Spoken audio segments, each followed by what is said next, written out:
오늘 마태복음 5장은 우리가 잘 아는 산상수훈이 이제 시작이 되는 그런 장입니다.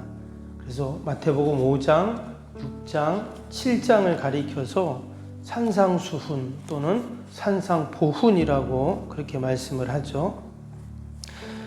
첫 번째 나오는 말씀이 뭡니까? 우리가 잘 아는 팔복에 대한 말씀이 나옵니다. 오늘 5장에는 팔복 말고도 또 뒤에 보면 많이 나오죠. 빛과 소금에 대한 이야기, 율법, 또 형제와 화목해야 되는 것, 또 간음, 이혼, 맹세, 형제사랑, 아주 많은 그런 내용들이 나옵니다. 이런 다양한 주제들 말씀드린 것처럼 예수님께서 산상수훈이라는 아주 특별한 5장, 6장, 7장에 다 이렇게 모아가지고 후대에 이렇게 모은 거죠. 편집자가 모은 거지만 예수님이 하신 너무나 주옥 같은 말씀들을 딱 모은 이 귀한 말씀입니다. 이 내용은 한마디로 말하면 이제 우리가 복음을 들었는데 복음을 들은 우리 그리스도인 성도들이 이 땅에서 어떻게 살아야 되는가를 이야기합니다. 어떻게 살아야 되는가. 우리가 그동안도 잘 살아왔습니다. 잘 살아왔는데 오늘 이 산상수훈을 읽어보면 하나님의 자녀들, 특별히 천국 백성들이 과연 이 땅에서 어떻게 살아야 하는가를 다시 한번 우리에게 돌아봅니다. 우리에게는 법이 있잖아요. 누구나 다 우리는 법을 지키면서 살아갑니다. 법을 지키지 않으면 범법자가 되어가지고 벌금을 낸다든지 아니면 또 다른 그런 벌을 받게 되잖아요. 근데 우리 그리스도인들이, 성도들이 천국 백성으로 이 땅에 살아갈 때 우리는 어떤 법을 지켜야 될까? 말 그대로 천국 백성이니까 천국법을 지켜야 되겠죠? 하나님 나라의 법을 우리가 지켜야 합니다. 예수님께서 공생애를 시작하시면서 하신 말씀이 하나님 나라에 대한 말씀을 하셨어요. 그래서 예수님은 이 땅에 하나님 나라를 건설하시죠. 때문에 여러분 나라에는 국민도 있어야 되고 영토도 있어야 되고 주권도 있어야 되지만 나라의 가장 중요한 것이 뭐냐면 법입니다. 법이 없으면 나라가 성립될 수가 없고 이루어질 수가 없죠. 그래서 하나님 나라를 이제 예수님께서 말씀하셨는데 그 하나님 나라의 중요한 법을 말한 게 바로 이 산상수훈이다라는 겁니다. 여러분 법을 아는 거와 또 모르는 것은 전혀 다르죠. 그래서 우리가 법을 알아야 되는데 또 중요한 것은 또 법을 알기만 하면 아는 게 아니라 또 어떻게 해야 돼요? 법을 지켜야 되는 거잖아요. 그래서 때로 어떤 사람들은 그 법을 아주 교묘하게 지키고 또 법을 또 어기고 또 법을 이용하는 그런 사람들도 있습니다. 그러나 법을 그렇게 악용하고 또 법을 이용하면 나중에 큰 화를 입게 되잖아요.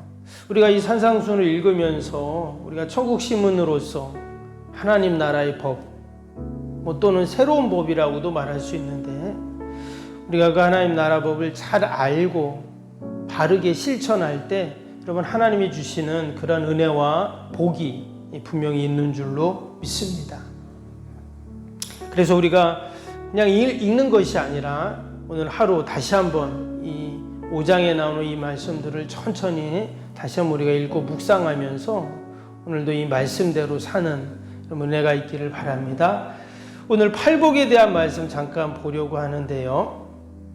하나님 나라 시민으로서 우리가 꼭 알아야 할 새로운 법, 가장 먼저 복에 대한 얘기를 하셨습니다.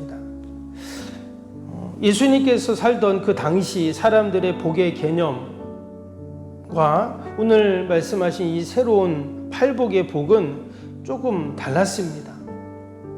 과연 예수님 당시에 사람들은 복을 어떻게 생각했을까? 근데 사실 여러분 사람 사는 게 옛날이나 지금이나 똑같아요. 그죠? 우리가 복을 어떻게 생각합니까? 우리도 복하면 부자 되고 건강하고 자녀들 잘 되고 근심 걱정 무한 없는 것 이게 다 복이라고 생각하잖아요.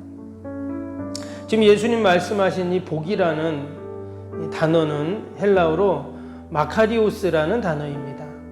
그 뜻이 뭐냐면 복, 축복, 행복을 말할 때 마카리오스라는 단어를 썼어요. 그리고 또 한 가지 의미는 뭐냐면 근심 걱정이 없는 그런 상태, 이거를 마카리오스라고 그랬어요. 그러니까 지금 우리가 생각하는 복이나 뭐 예수님 시대나 예수님 말씀하신 복이나 뭐 별반 다를 것이 없어요. 그런데 한 가지 특별한 것은 당시 이 유대인들, 이스라엘 백성들은 그들이 생각하는 복은 그들이 경험한 삶의 그 경험과 무관하지 않죠. 당시에는 로마의 지배를 받고 있었습니다. 그런데 그 전에는 어디예요? 헬라라는 나라의 지배를 받고 있었어요. 그 전엔 페르시아, 그 전에는 바벨론. 무려 400년 이상 그들이 계속 이방의 그 강대국들에게 침입을 받고 그런 지배를 받으면서 억압을 받으면서 그들이 생각하고 있었던 이 복의 개념도 달라지게 됩니다. 이전까지는 어떤 게 복이라고 생각했냐면 구약의 율법을 잘 지키면 복되다 이렇게 생각을 했어요. 우리가 구약의 말씀들 알잖아요. 그래서 그 율법들 잘 지키면 복 받는다, 이 사람들에게 복에 대한 개념이었죠.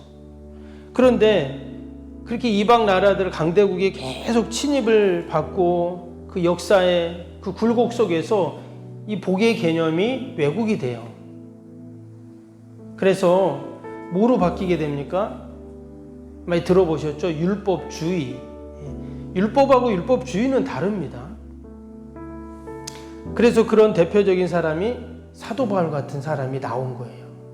율법주의로 빠지는 거예요. 그래서 그 율법이 예수님은 사랑을 얘기하셨지만 그 사람들은 그 율법이 심판이 되고 그 율법이 사람을 죽이는 도구가 되어버렸죠. 그리고 또 한 사람들은 어떤 사람들이냐, 이제 그 율법을 완전히 철저하게 그리고 또 금욕적으로 지키기 위해서 광야로 나아가 버리는, 세상과 단절해 버리고.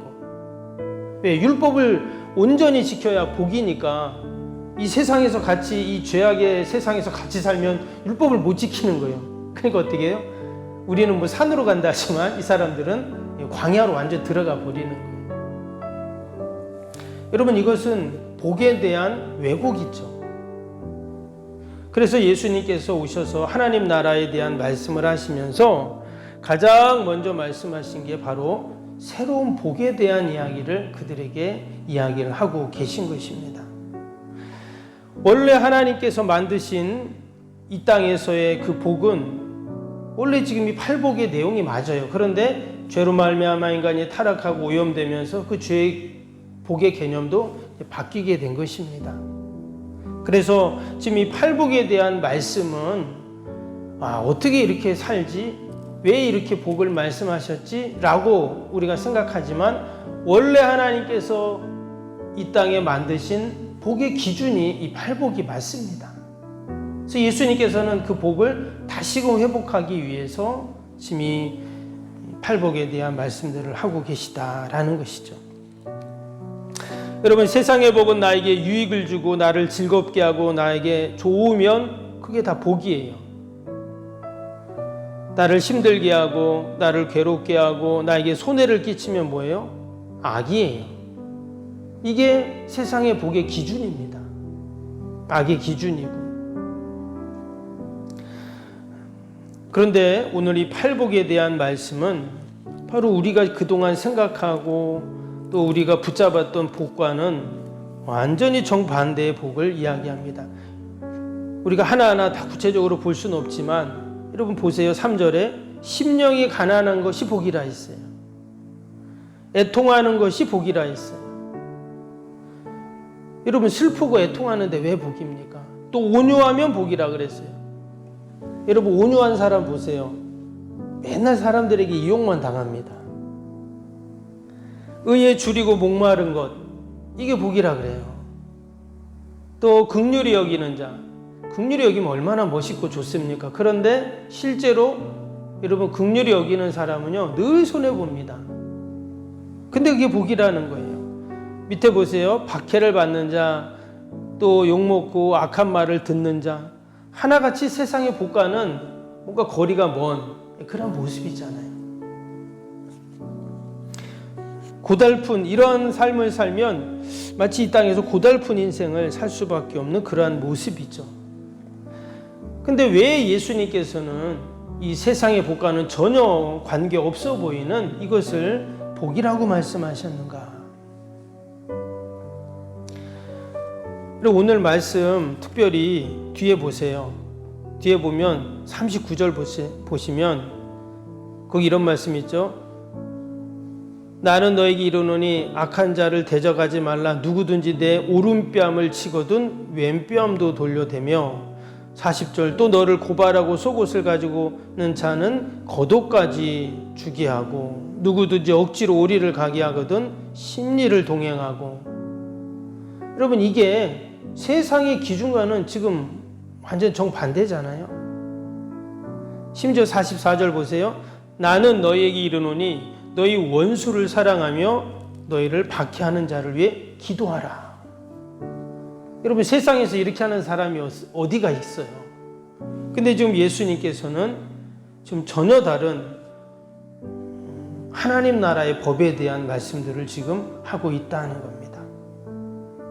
우리가 이 말씀을 팔복도 마찬가지고 가만히 묵상해 보면 분명히 세상의 복, 세상의 기준과는 맞지 않아요. 그러나 여러분, 하나님 나라, 우리가 이루어야 할 주님이 말씀하신 그 하나님의 나라는 어때요? 이것이 바로 법이고 기준이라는 거예요. 그리고 그 모델이 바로 예수님이 그러한 삶을 사신 것이죠. 우리 성도들은 늘 천국을 바라보며 하나님 나라를 바라보는 여러분 자들인 줄로 믿습니다. 우리가 붙잡을 것은 세상의 복이 아니라 하나님 나라 복이잖아요.